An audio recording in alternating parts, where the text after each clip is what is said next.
प्रिय अध्ययन प्रेमियों, नमस्ते। अब हम नवम के व्याकरण खंड का अध्ययन करेंगे। तो व्याकरण खंड के अध्ययन करने से पूर्व हम नवम वर्ग के पाठ्यक्रम पर नजर डालें कि नवम वर्ग में पाठ्यक्रम में क्या क्या है जो परीक्षा के लिए बहुत ही उपयोगी होता है। सर्वप्रथम अपठित अवबोध जो आता है, अपठित अवबोध में दो चीजें आती है। अपठित गद्यांश, अपठित गद्यांश जो है ये 8 अंक का होता है और अपठित पद्यांश, अपठित पद्यांश ये 7 अंक का होता है। दोनों मिलाकर कुल 15 अंक के ये अपठित होते हैं। व्याकरण जो होता है वो व्याकरण भी आता है कुल 15 अंक का। तो 15 अंक के व्याकरण में क्या क्या है? सबसे पहले आता है शब्द रचना।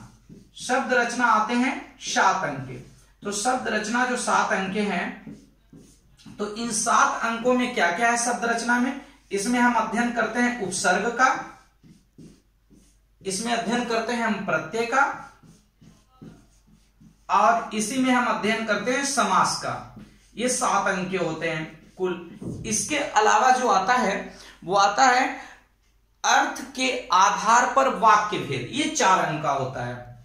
अर्थ के आधार पर वाक्य भेद, अर्थ के आधार पर जो वाक्य भेद होते हैं इसके 8 भेद होते हैं और इसी पर आधारित प्रश्न पूछे जाते हैं। ये 4 अंक के होते हैं। और इसके अलावा अलंकार, अलंकार से 4 अंक के प्रश्न पूछे जाते हैं। तो ये कुल मिलाकर 15 अंक के हो गए व्यवहारिक व्याकरण, जिसका हम व्यवहार करते हैं, प्रयोग में लाते हैं, वो हो गए। इसके अलावा आपके जो है पाठ्य पुस्तक, पाठ्य पुस्तक में आपके क्षितिज और कृतिका दोनों पाठ्य पुस्तकों से कुल मिलाकर जो प्रश्न आते हैं ये 30 अंक के रहते हैं। और जो रचनात्मक व्याकरण होता है, रचनात्मक व्याकरण में, रचनात्मक व्याकरण कुल होता है 20 अंक का और इसमें 3 भाग होते हैं, 3 तरह के प्रश्न आते हैं। एक तो निबंध आता है, निबंध ये 10 अंक का रहता है। इसके अलावा संवाद लेखन आता है, संवाद लेखन 5 अंक का होता है। इसके अलावा पत्र लेखन आता है, पत्र लेखन 5 अंक का होता है। तो ये कुल मिलाकर जो है 80 अंक, ये 80 अंक के पूरे पाठ्यक्रम होते हैं। लिखित परीक्षा होती है और ये लिखित परीक्षा 80 अंकों की होती है। इसी के आधार पर आज हम तैयारी करेंगे।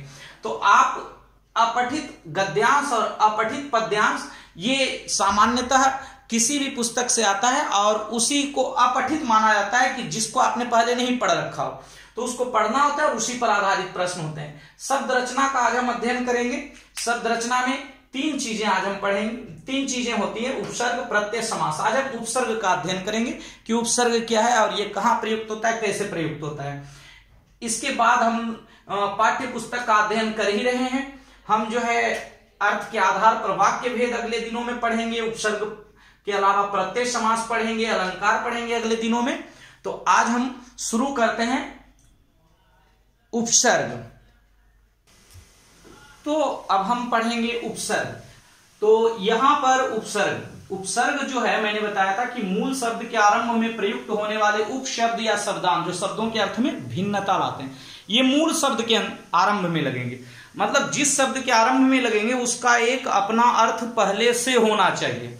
जैसे मान लीजिए एक शब्द है पुत्र, तो इसके आरंभ में लगा दीजिए सु, तो सुपुत्र बन गया, तो पुत्र का एक अपना अर्थ है। वैसे ही कु लगा दीजिए तो कुपुत्र, तो यहां पर भी पु का, पुत्र का एक अपना अर्थ है।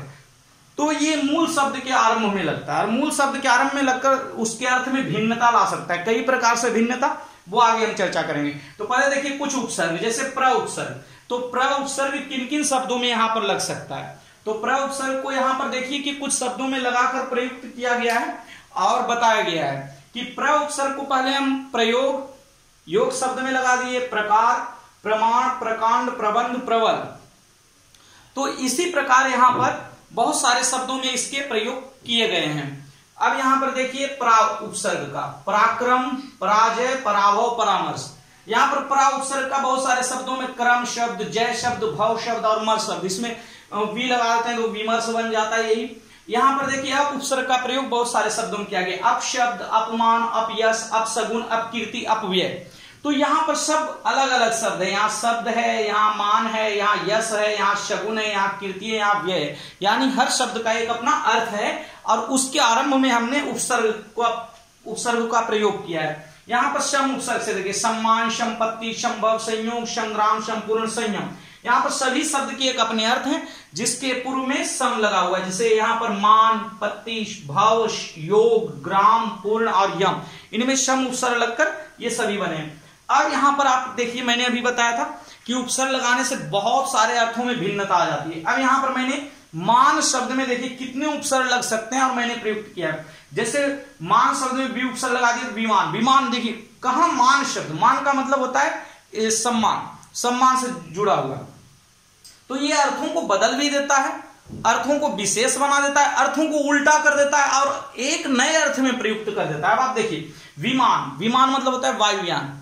अब यहां पर देखिए अपमान, यहां पर अपमान उल्टा हो गया इसका, यहां सम्मान अर्थ को विशेष बना दिया। परिमाण ये नाप तौल के लिए प्रयुक्त होता है। प्रमाण जिसको आप साक्ष्य कहते हैं, सबूत कहते हैं। निर्माण, अब देखिए यहां पर भी अलग अर्थों में प्रयुक्त हो गया। निर्माण, प्रतिमान, यहां पर अभिमान, अनुमान, उपमान, मतलब अलग अलग अर्थ। एक शब्द में हमने बहुत सारे उपसर्गों का प्रयोग किया और देखा कि एक अलग अलग अर्थों में प्रयुक्त होते चले गए।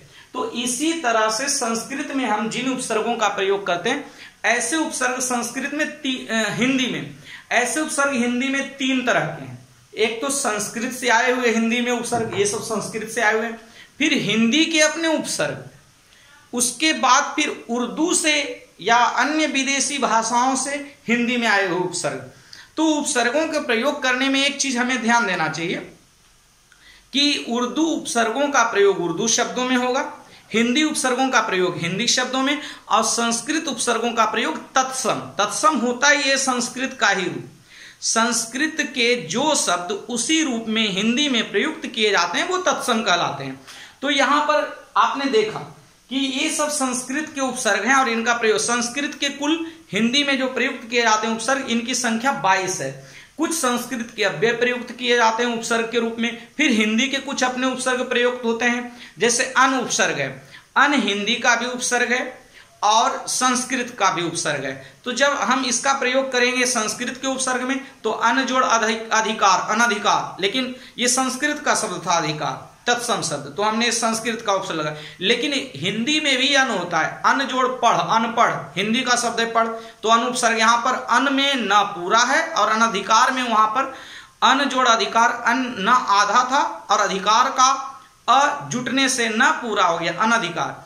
अनपढ़, अनजान, ये हिंदी के अन उपसर्ग हो गए।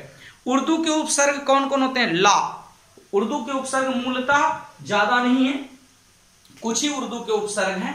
जैसे ला, ला उपसर्ग से लाइलाज, लापरवाह, लापता, उसके बाद बे, बेजान, है ना, इससे बनता है बद, बदतमीज जो उपसर्ग है। कुछ ही उपसर्ग उर्दू के हैं जिनका प्रयोग हिंदी में किया जाता है। तो ऐसे उपसर्गों को जो है हम पढ़ने के लिए सहयोगी पुस्तक के रूप में कोई भी सीबीएसई के आधारित नवम वर्ग के लिए पुस्तक लेंगे, नवम दसम के लिए सामान्यतः एक ही पुस्तक होती है, आप इसका प्रयोग कर सकते हैं। ये सहायक पुस्तक के रूप में है, नवम और दसम देखिए दोनों वर्ग के लिए है। और आप पुस्तक लेते समय ध्यान देंगे कि नए एडिशन का बुक लें, नए संस्करण का बुक लें, क्योंकि नए संस्करण की पुस्तक में सभी नए कंटेंट मौजूद होते हैं जो नए बदलाव हुए हैं सीबीएसई के आधार पर, तो वो उसमें मौजूद रहते हैं। तो यहां पर जो है हम अगले दिनों में अध्ययन करेंगे प्रत्यय का, समास का। आज हमने उपसर्ग का अध्ययन किया और आप लोग समझ पाए होंगे। यदि कोई दिक्कत है तो आप पूछेंगे, यदि समझ में नहीं आया तो कमेंट में लिखेंगे और टिप्पणी आप जरूर करें यदि कोई समस्या हो तो। और जो पढ़ रहे हैं उनको बहुत सारी शुभकामनाएं। और जो बच्चे नहीं पढ़ पा रहे हैं हम निवेदन करेंगे कि वो आरंभ कर दें पढ़ाई, क्योंकि लंबे समय तक लॉकडाउन चलने वाला है, पता नहीं कब समाप्त होगा। और इस समय में हमें ऑनलाइन पढ़ाई करते रहना चाहिए, पढ़ाई कभी छोड़ना नहीं चाहिए, क्योंकि व्यय कृते वर्धते नित्यम। आप जितना व्यय करेंगे उतना ही ये बढ़ता जाएगा, और आप छोड़ देंगे तो तो ये अपने आप धीरे धीरे कम होता जाएगा। जिन बच्चों ने पढ़ाई आरंभ की है उनको शुभकामनाएं, जो नहीं कर रहे हैं उन तक ये बात पहुंचाएं और पढ़ाई करते रहें। यदि कोई समस्या है तो जरूर हमें लिखें, और यदि आप चाहें अपने लोगों तक ये पहुंचाएं, लाइक करें, सब्सक्राइब करें, शेयर करें। धन्यवाद।